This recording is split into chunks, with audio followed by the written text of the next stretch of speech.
Chapter 4 Is Anywhere Safe? Monday the 28th of August 1939. "I'll do it straight after work, before tea, Mother," said Tilly's dad at breakfast the next morning. "Make sure you have Bonnie ready." Tilly nodded, eyes fixed on her plate. "Don't go far today," Dad went on as he stood up and pushed his chair back. "Your mother needs help in the house." But as soon as she could, Tilly made her escape. Her bike, which Dad had bought second-hand for Mum after they were married, had a big wicker basket on the front. She packed it with Bonnie's special blanket and a chipped bowl from the cupboard for water, which she hoped Mum wouldn't miss. She'd wrap up some scraps from last night's tea so that Bonnie could have supper tonight. It'll take us all day to get the den ready," Tilly thought, as she cycled to the bridge over the canal to meet Rosie. "I do wish Mum could stop nagging me to help with the blackout curtains. Honestly, how many do we need?" "Cooey!" It was Rosie waving to her from the bridge, and soon they were speeding across the waste ground between the old factories and over the field until they reached the woods. They arrived breathless, and Bonnie flopped down, panting like mad. "She needs a drink," said Tilly. Rosie went into the hut while Tilly unpacked the bowl and took it down to the stream. Slipping off her sandals and socks and tucking her dress into her knickers, she paddled to the middle to get Bonnie the freshest water. "Can't have her getting ill now," she thought. "Bonnie can cope with being a bit hungry, but dogs need buckets of water." Once back on the bank, she picked up her socks and sandals, padded barefoot back to the clearing, and put the water down.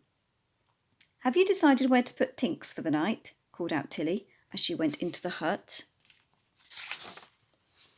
Rosie was sitting on a crate, Tinkerbell's asleep on her lap. "I've made her a special nice bed," said Rosie, nodding to a folded sack on the earth floor. A snowy white handkerchief was laid at one end. Megan would be furious if she saw that, thought Tilly. Only I have to actually shut her up, or she'll wander off and get lost again," said Rosie. Her voice seemed more strained than usual. Bonnie was jumping up, bumping Tilly's hand with her nose as if to say, "Any food?" Tilly pulled a dog biscuit out of her pocket, and Bonnie seized it as if she was starving and crunched it down. "I'll need to tie Bonnie up too. She won't like that." Rosie was feeling her cat's forehead, and now she said, "I think Tinkerbell might have a cold."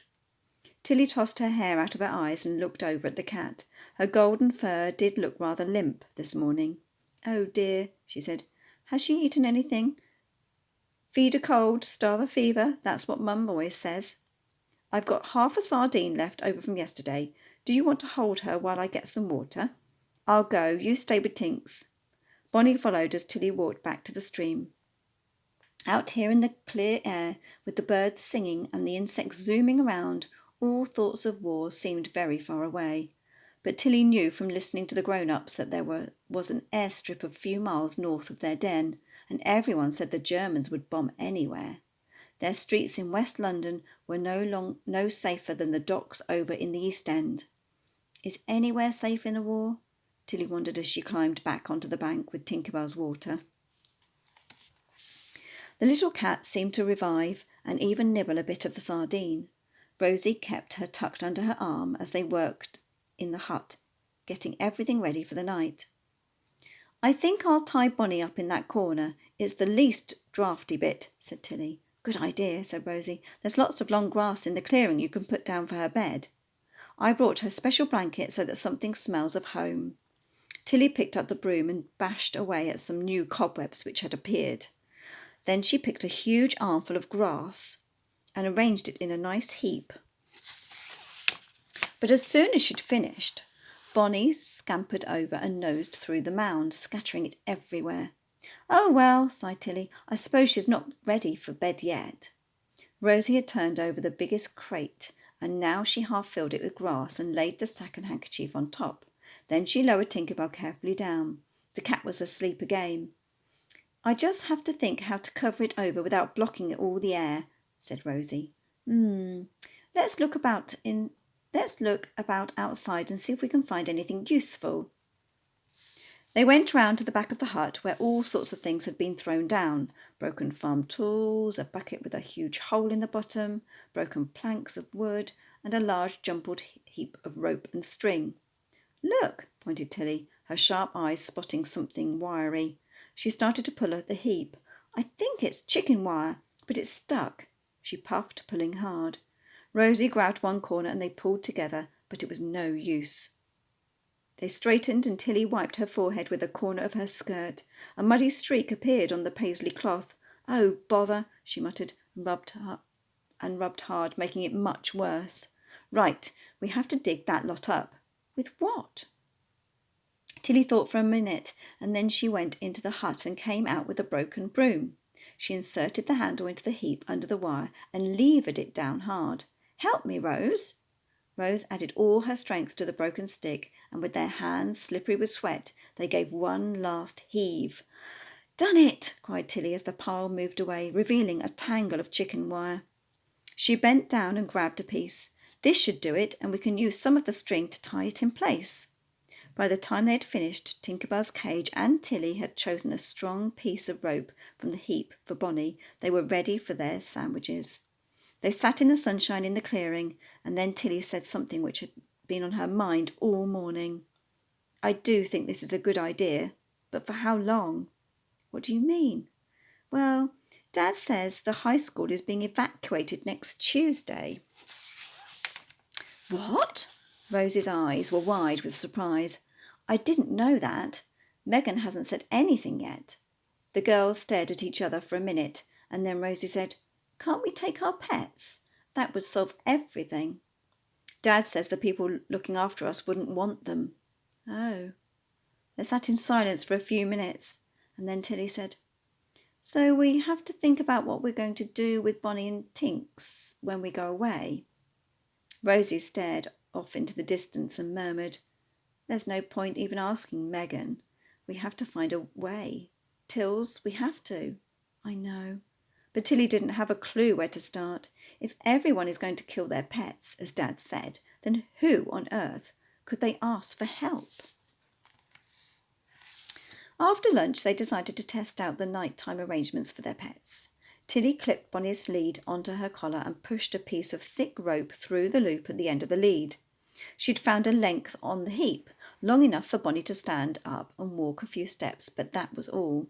She tied the other end of the rope to a post sticking out of the wall, using a figure of 8, which Dad always said was the strongest knot. Bonnie started to whine the minute she was put on the lead, but now, as Tilly pulled down hard on the rope to make sure it wouldn't come loose, the little dog began a sharp woof, building up to a full-blown bark. "I know, my darling," Tilly said, "but you have to put up with it. It's only at night, I promise." Bonnie wasn't listening. The barking at first, just a query, and then a hurt comment punctured with yelps and turned into a steady, loud, continuous bark. "How far can she be heard?" Tilly wondered. "I'm going to the field," she said to Rosie, who was still fixing the chicken wire for Tinker Bell's cage, "to see if I can hear Bonnie barking."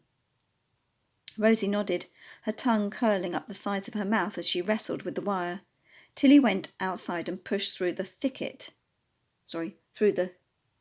yes, Bonnie's barks ringing in her ears, and set off at a jog across the field. The barks didn't really become too faint until she was in the middle of the field, but as she almost reached the factories, they died away completely. "It will have to do," she told herself, and jogged back. "It's time to go," said Rosie, looking at her watch as Tilly appeared again in the hut. The moment they had been dreading had finally arrived. They would have to leave their pets for the whole night, and if anything happened to them... Tilly could hardly bear to think about it. "Is the wire all right?" she asked, delaying the final moment. Rosie nodded. "Tinker Bell's sleeping a lot at the moment anyway with her cold, so I don't think she'll try and escape." Tilly went over to Bonnie, who'd stopped barking and was looking up at her as if to say, "I've had enough of this game. Let's go home now." "Not tonight, my darling," she said, bending down for a kiss. She smoothed the curly ears against Bonnie's face as the dog put out her tongue and licked her cheek. The sun had already gone behind the wood, and the light had faded in the hut. It felt a cold, ghastly place to be locked away in for such a whole night, and for many nights to come, perhaps. "Don't be too frightened and lonely," she whispered. "She has Tinker Bell for company," said Rosie in a small voice. We have to go and tell other stories about them running away. I'm absolutely dreading it. Megan will go mad. Tilly was feeling quite scared too. What would Dad say? Would he guess and make her go into the hut and get Bonnie? Better get it over with, she said, and the two girls walked slowly backwards out of the hut, blowing kisses all the way and wiping their eyes. Bonnie started to bark, punctuated with high-pitched, heart-breaking yelps. Tilly could hear her all the way across the field. She nearly turned back, but only the thought of the terrible fate which lay in front of her pet kept her going. As she arrived home, her legs feeling weak and wobbly, Dad was coming down the stairs. "Where's Bonnie?" he said. "It's time." He was dangling a lead like a hangman's rope from his hand.